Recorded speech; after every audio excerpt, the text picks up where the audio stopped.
ஒரு ஊரில் கருப்பன்கிறவன் இருந்தான். அவன் ரொம்ப பணத்தாசை பிடிச்சவன். பார்ப்பதற்கு கொஞ்சம் அசிங்கமாக இருப்பான். அவன் மூக்கு சப்பையாக இருக்கும். இதனால் ஊரில் உள்ளவங்க எல்லாமே அவனை சப்பமுக்கா சப்பமுக்கா அப்படின்னு சொல்லி தான் கூப்பிடுவாங்க. அவனுக்கு ரொம்ப மன கஷ்டமாக இருக்கும். இருந்தாலும் அவன் என்ன செய்வான், அதை கண்டுக்கவே மாட்டான். கருப்பன் வீட்டுக்கு பக்கத்தில் கந்தன்கிறவன் வசித்து வர்றான். இவனுக்கு நிறைய செல்வம் இருக்குது. எல்லாத்தையும் என்ன செய்வான், தான தர்மம் பண்ணிடுவேன் எல்லாருக்கும். அப்படி பண்ணிக்கிட்டே வந்ததுனால எல்லா செல்வமும் குறைஞ்சு அழிஞ்சு போச்சு. ஆனால் ஒரு கட்டத்தில் அவனோட மனைவி நோய்வாய்ப்பட்டுட்டான். வீட்டில் உணவிற்கூட வழி இல்லாமல் போச்சு. இந்த நிலையில் கந்தன் போய் கருப்பன்கிட்ட ஒரு 100 ரூபா கடனாக கொடு, திருப்பி தந்துடுறேன்னு கேட்குறான். அதுக்கு கருப்பன் என்ன சொல்கிறான்னா, பைத்தியக்காரா, உன் வயிற்று தேவைக்கே உன்னால் சம்பாதித்து கொள்ள முடியாத நிலை இருக்கிறது. இந்த நிலையில் வாங்கிய கடனை நீ எங்கே திருப்பி தரப்போகிறா அப்படின்னு சொல்லி கேட்குறான். ஆரம்பத்துலேருந்தே நான் உன்னை அதை கவனித்து தான் வர்றேன். வர்றவங்க போகிறவங்க எல்லாருக்குமே நீ செல்வத்தை வாரி வாரி இறைச்சிட்ட. நீ ஓட்டாண்டியாக போயிட்ட. இப்போ உங்ககிட்ட உணவு கூட காசு இல்லை. உங்ககிட்ட வாங்கிட்டு போனவங்க எல்லாருமே உன்னை பார்த்துட்டு தான் போகிறாங்க. ஆனால் ஒருத்தர் கூட உனக்குன்னு உதவி செய்யலை. இதுதான் உலகம். இதை பாரு, இந்த நிலையில் நான் உனக்கு கடன் எதுவும் தந்தா நீ எப்படி எனக்கு அடைப்ப? அதனால் நான் உனக்கு கடன் தர தயாராக இல்லை. அதுக்கு பதிலாக நீ என்ன செய், என்னோடய தோட்டத்தில் வேலை பாரு, அதுக்கு நான் உனக்கு சம்பளம் தர்றேன் அப்படின்னு சொல்லி கருப்பன் சொல்கிறான்.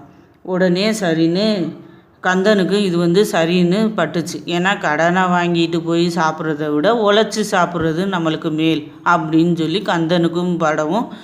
உடனே கந்தனும் கருப்பன்ட்ட சரி, நான் உன் தோட்டத்தில் வேலை செய்கிறேன், நீ அதுக்கு எனக்கு கூலி கொடு அப்படின்னு சொல்லிட்டு மறுநாள் அதே மாதிரி கந்தனும் வேலைக்கு போயிட்டான்.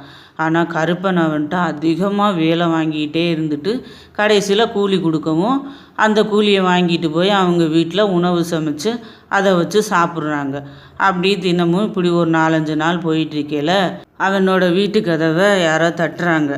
அப்போ போய் கந்தன் கதவை திறந்து பார்க்கையில் ஒரு புது மனிதன் நின்றுட்டு இருக்கான். அவன் சொல்கிறான், ஐயா, இரவு நேரம் ஆயிடுச்சு, நான் பக்கத்து ஊர், அங்கே போக முடியாது, அதனால் இங்கே ஒரு நாளைக்கு இந்த ஒரு இரவு மட்டும் தங்கிட்டு போகிறேன் அப்படின்னு சொல்லவும் சரின்னு கந்தனுக்கு அதுவும் சரின்னு பட்டுது.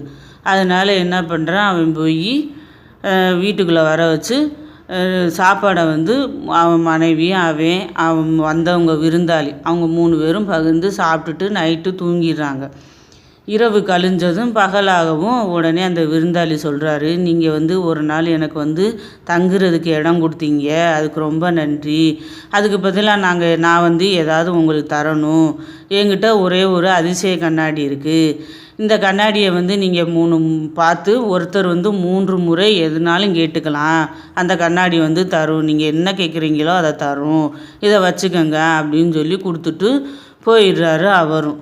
உடனே இந்த கந்தனும் அவனுக்கு ஒரு சந்தேகம் வந்துடுச்சு. உடனே கந்தனும் இந்த கண்ணாடி அதிசய கண்ணாடின்னா இது சொல்கிறபடி செய்யுமா, நம்ம கேட்குறதெல்லாம் கொடுக்குமா அப்படின்னு ஒரு சந்தேகத்தில் என்ன பண்ணுறான், அவனும் அந்த கண்ணாடியை பார்த்துக்கிட்டு கண்ணை மூடிக்கிட்டு என்னுடைய மனைவி நோயிலேருந்து சரிப்பட்டு மீண்டு வந்துடணும் அப்படின்னு சொல்லிட்டு கண்ணை திறந்து பார்க்குறான். பின்னாடி பார்த்தா அவனுடைய மனைவி நல்லா வந்துடுறாங்க. நல்லா வரவும் அவனுக்கே ஒரே ஆச்சரியமாக போச்சு.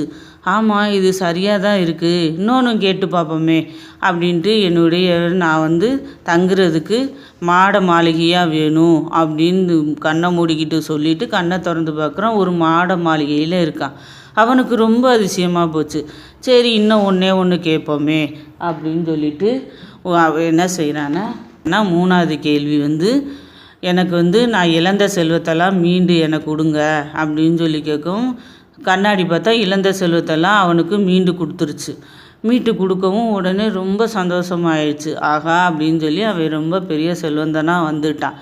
இதை பார்த்த கருப்பனுக்கு இவன் எப்படி ஒரே நாள் நைட்டில் இந்த அளவுக்கு செல்வந்தனாக வந்தான் அப்படின்னு சந்தேகம் அவன்கிட்ட போய் நம்ம கேட்டுருவோம் அப்படின்னு கருப்பனும் போயிட்டு, கந்தா, நீ எப்படி ஒரே நாள் நைட்டில் இந்த அளவுக்கு செல்வந்தனா வந்த அப்படின்னு சொல்லி கேட்கவும் உடனே கந்தன் தான் அப்பாவியாச்சே, அவனும் நடந்தது எல்லாத்தையும் சொல்லிட்டான்.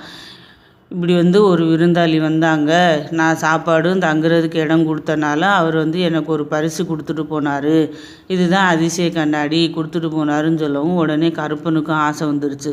அதையும் வச்சு நம்ம வாங்கிட்டு போய் நம்ம ஏதாவது பண்ணி பார்க்கலாமே அப்படின்னு சொல்லிட்டு, கந்தா எனக்கு இதை ஒரே ஒரு நாள் நைட்டு மட்டும் கொடு அப்படின்னு சொல்லி கேட்கவும், உடனே கந்தனும் என்ன பண்ணுறான், இந்த கருப்பா எடுத்துகிட்டு போ அப்படின்னு சொல்லி கொடுத்துட்றான். கருப்பனும் வேகமாக வாங்கிட்டு வீட்டுக்கு போய் அரைக்கதவை மூடிடுறான்.